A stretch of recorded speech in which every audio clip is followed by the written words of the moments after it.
Orville Bloethe grew up outside Victor, Iowa, where he still resides today. He graduated from Victor High School and the University of Iowa, getting his degree in 1941. He had been part of ROTC at Iowa and entered the service a month after graduation as a second lieutenant. His ROTC experience had focused on uniforms and rifles, so he was immediately assigned to the Quartermaster's Corps. As I say, I was ordered to duty about June the 20th of 41 and sent to Fort Leonard Wood. And Fort Leonard Wood at that time was simply new roads and trees and mud, and it was quite a mess down there. But I was assigned to the 207th Quartermaster Company, and that was a gas supply company. And they were really a great group. We had about 116 people. They came from either southern Illinois or New Mexico or Texas. They were all farm boys. So, you know, they fit just like a glove as far as I was concerned, and got to know them. And we were sent almost immediately on maneuvers to South Carolina, and as we were coming back from South Carolina, we were going to go.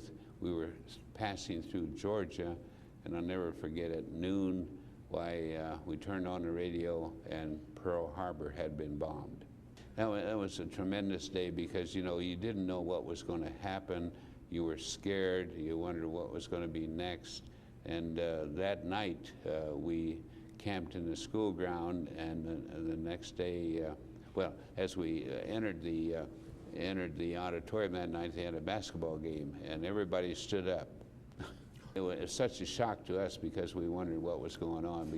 But you could see that it had affected everybody, and here we were, and they recognized us, and I'll never forget that.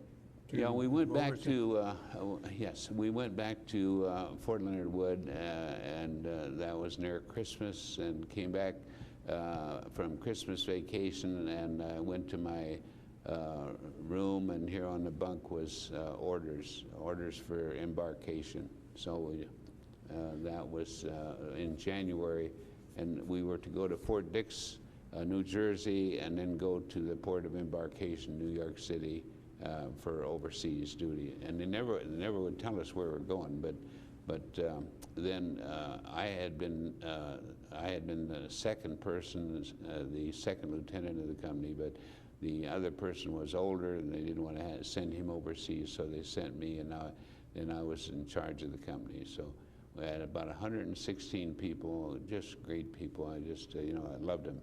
I got to know them so well. Yeah. Bloethe was sent to Brisbane, Australia, from where gasoline and oil were shipped to Allied forces in Southeast Asia. From Australia, he was assigned to New Guinea, where he was under constant bombing by the Japanese. I was there maybe for a year and a half, something like that, and that was we actually camped right on the ocean.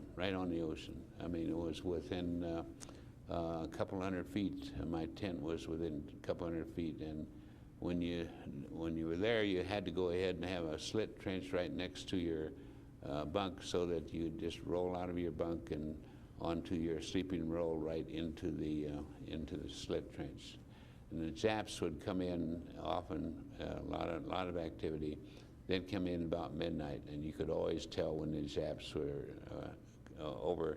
And you'd actually, it was, you know, there was nothing, no noise except the ocean, and you could always hear them when they would jettison their bombs. They would unhook them, and then they would come down, and they'd start screaming, and then all of a sudden, bang. And the one thing that I remember vividly is it was one Sunday, and it was about just about noon, and all of a sudden we heard all kinds of aircraft overhead, just a tremendous amount of aircraft, and looked around, and here the Japs were coming from the north, and our aircraft was coming over our heads and out there.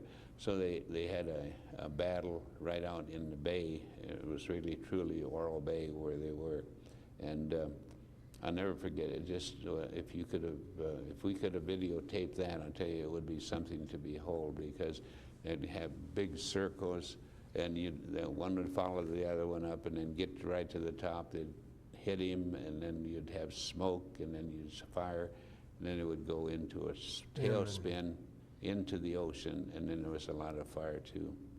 Then the rest of that, it was.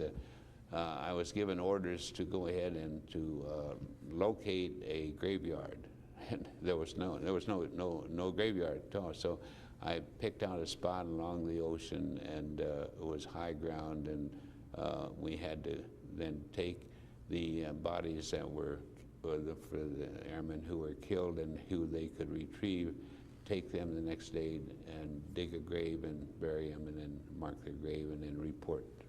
Bloethe served until August 1945, when he was discharged with the rank of major. Afterward, he returned to Iowa, the University of Iowa, and law school. He has practiced law in Victor ever since.